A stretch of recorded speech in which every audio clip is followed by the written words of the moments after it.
ሰማዩ በእሳት ተገርፏል። ምድር በጭንቀት ተውጣለች። ሰማይ እንደ ጧፍ እየቀለጠ ነው። ጦርነት ደጃፍ ደርሷል። ሞት በሩቅ ይሸተናል። ትዕቢትና ኃይል ተጋጭተዋል። ዓለም አቀፋዊ ሚዛን ተናግቷል። የሰው ልጅ ዕጣ ፈንታ በብረትና በባሩድ ላይ ተንጠልጥሏል። የኢራን እስላማዊ ሪፐብሊክ ከይበር የተሰኘውን አዲሱንና እጅግ ዘመናዊን ባለስቲክ ሚሳይል መሞከሯ ተራ ወታደራዊ ልምምድ ሳይሆን ለዓለም የተላከ ታላቅ የማስጠንቀቂያ ደወል ነው። ይህ ሚሳይል በስም ብቻ ሳይሆን በይዘቱም የመካከለኛው ምስራቅ ጂኦፖለቲካዊ ገጽታን የቀየረ ክስተት ሆኗል። ከይበር የሚለው ስም በታሪክ ውስጥ ያለውን ትርጉም ስንመለከት ኢራን ምን አይነት መልእክት ማስተላለፍ እንደፈለገች መረዳት አያዳግትም። ይህ ስም የአይሁድ ምሽግ በሙስሊም ኃይሎች የተሰበረበት የታሪክ አጋጣሚን የሚያስታውስ ሲሆን አሁን ደግሞ በቴክኖሎጂ ተራቆ እስራኤልና ምዕራባውያንን ለማስፈራራት ብቅ ብሏል። ጅብ በማያውቁት ሀገር ሄዶ ቁርበት አንጥፉልኝ ይላል እንደሚባለው ኢራን በምዕራባውያን ማዕቀብና ጫና ውስጥ ሆና እንዲህ ያለውን እጅግ የረቀቀ መሳሪያ ማልማቷ የጠላቶቿን ግምትና ስሌት መናድ መቻሏን ያሳያል። ሳይደግስ አይጣላም እንዲሉ ይህ ሙከራ የተደረገው በአሜሪካና በኢራን መካከል ያለው ዲፕሎማሲያዊ ግንኙነት ወደ ከፋ ደረጃ በደረሰበትና የቀጠናው ውጥረት ሰማይ በነካበት ወቅት ነው። የከይበር ሚሳኤል ወደ አዲስ ምዕራፍ ያሸጋገረ መሆኑን እንረዳለን። ይህ ሚሳኤል የኮራም ሻህር አራተኛ ትውልድ ውጤት ሲሆን በፈሳሽ ነዳጅ የሚሰራና እስከ 2000 ኪሎ ሜትር ርቀት ድረስ የመምዘግዘግ አቅም ያለው ነው። ይህ ማለት ደግሞ ከቴህራን ተነስቶ እስራኤልና በመካከለኛው ምስራቅ የሚገኙ ማንኛውንም የአሜሪካ የጦር ሰፈሮች በቀላሉ ኢላማ ማድረግ ይችላል ማለት ነው። አባይ በጋና አይገደብም እንደሚለው የኢራን ሚሳኤል መርሃ ግብር በዲፕሎማሲያዊ ጫና ወይም በምጣኔ ሀብት ማዕቀብ ሊገታ እንደማይችል ለዓለም ያሳየችበት አጋጣሚ ነው። ሚሳኤሉ በከፍተኛ ፍጥነት የሚጓዝ በመሆኑና በአየር ላይ የኢላማ አቅጣጫዎችን የመቀየር ብቃት ስላለው አሁን ባሉት ዘመናዊ የአየር መከላከያ ስርዓቶች ለመመታት እጅግ አስቸጋሪ ያደርገዋል። ይህ ደግሞ አጥር ሲፈርስ ውሻ ይገባል የሚለው ብሂል ያስታውሰናል። የአየር መከላከያ አጥሮች በከይበር ሚሳኤል ከተበሱ የቀጠናው ሀገራት ደህንነት አደጋ ላይ መውደቁ አይቀሬ ነው። ኢራን አሁን የጀመረችው የብዥታ ስልት ወይም ተቀናቃኞቿን ክፉኛ ግራ የሚያጋባ ነው። አዳዲስ መሳሪያዎቿን በአደባባይ አውጥቶ ከመኩራራትና ዝርዝር መረጃዎችን ከመስጠት ይልቅ አቅምን በመደበቅና አስፈላጊ ሆኖ ሲገኝ ብቻ በከፊል በማሳየት ጠላት ምን ይዞ ይሆን በሚል የማያቋርጥ ስጋት ውስጥ እንዲወድቅ ታደርጋለች። ይህ ስልት የቆጡን አውርድ ብላ የብብቷን ጣለች እንዳይሆንባት የምትሰጋውን አሜሪካንና እስራኤልን ትልቅ የቤት ስራ ሰጥቷቸዋል። ጠላት ምን አይነት አቅም እንዳለው ካልታወቀ ለመከላከያ የሚደረገው ዝግጅት ሁሉ ውጤታማ ላይሆን ይችላል። የኢራን ባለስልጣናት የሚሳኤሎቻቸውን ትክክለኛ ብዛትና ቦታ በሚስጥር መያዛቸው የቁጥቋጦ ስር እሳት ለባለቤቱ አይታወቅም እንደሚባለው አይነት ድንገተኛ ጥፋት እንዳያደርሱ ጠላቶቿን አስግቷቸዋል። ይህ አይነቱ ስልታዊ ብልጠት ኢራን በወታደራዊ መስኩ ያላትን ብስለትና ራሷን ከጥቃት ለመከላከል የዘረጋችውን ጥልቅ ስልት ያሳያል።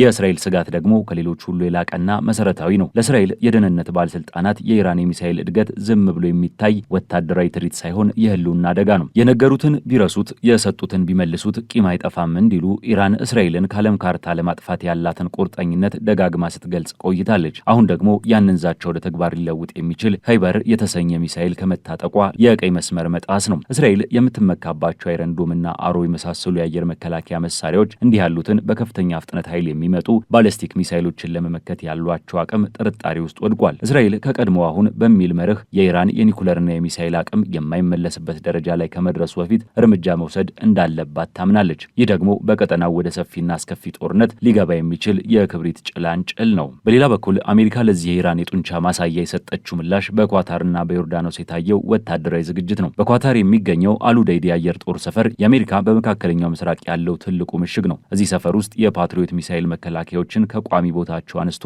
በተንቀሳቃሽ የጭነት መኪናዎች ላይ መጫን መጀመሩ አሜሪካ የኢራን ስጋት ምን ያህል አሳሳቢ እንደሆነ እንደተረዳች ያሳያል። እንቅልፍ የሌለው ሌባ ቢመጣ አያገኘውም እንደሚባለው መከላከያዎቹን ተንቀሳቃሽ ማድረግ በኢራን ድንገተኛ የሚሳኤል ጥቃት በቀላሉ እንዳይመቱና አስፈላጊ ሆኖ ሲገኝም በፍጥነት ቦታ እንዲቀይሩ ያስችላቸዋል። ይህ ስልት የአሜሪካ ወታደራዊ ጥንቃቄን የሚያሳይ ቢሆንም በሌላ በኩል ግን ቀጠናውን የውጭ ኃይሎች የፍላጎት መጠቀሚያና የጦርነት አውድማ መሆኑን ያረጋግጣል። በዮርዳኖስ የሚገኘው አልሳልት የአየር ጦር ሰፈር ቢሆንም የአሜሪካ ተሃድ የተሰኘ እጅግ ዘመናዊ ከፍተኛ ከፍታ ያላቸው ሚሳኤሎችን መምታት የሚችለው መከላከያ እንደተተከለበት የቻይና ሳተላይቶች ያሳዩት ምስል ሚስጥር የሚባል ነገር በሌለበት ዓለም ውስጥ መሆናችንን ያሳያል። ቻይና ይህንን መረጃ ይፋ ማድረጓ በሀያላን ሀገራት መካከል ያለውን ምስጢርና የስለላ ጦርነት ሌላ መልክ ይሰጠዋል። ዮርዳኖስና ኳታር የአሜሪካን መከላከያ በምድራቸው ላይ መትከላቸው ለጊዜው ዋስትና ቢመስላቸውም የኢራን ከይበር ሚሳኤል ሲተኮስ ግን የመጀመሪያው ኢላማ ሊሆኑ እንደሚችሉ መዘንጋት የለባቸውም። ይህ የሀያላን ሀገራት ቁማር ትንንሽ ሀገራትን እንደ መጫወቻ ካርታ እየተጠቀሙባቸው ይገኛሉ።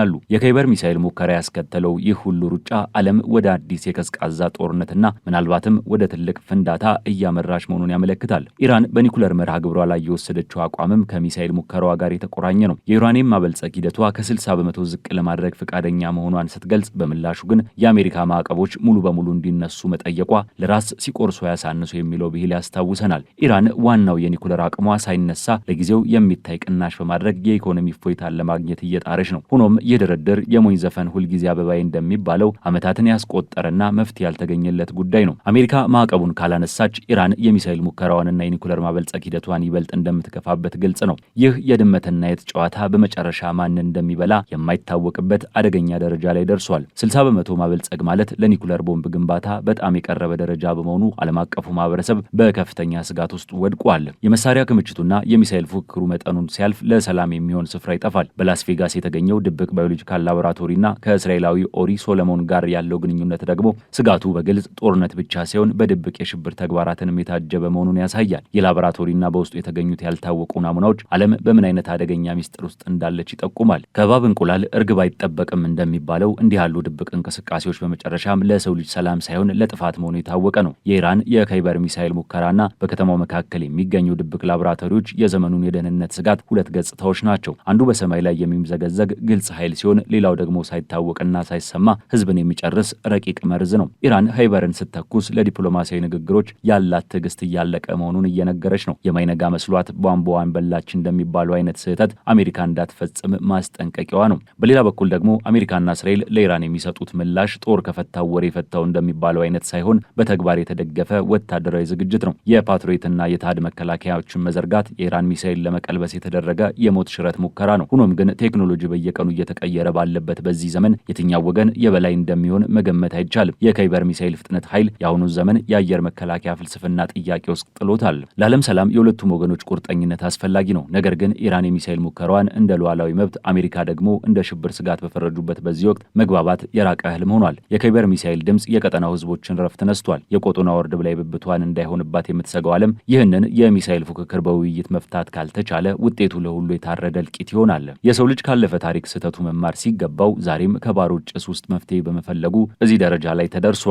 የከይበር ሚሳኤል ሙከራና ተያያዥነት ያላቸው ወታደራዊ እንቅስቃሴዎች ዓለም በምን አይነት የጥፋት አፋፍ ላይ እንዳለች ያሳያል።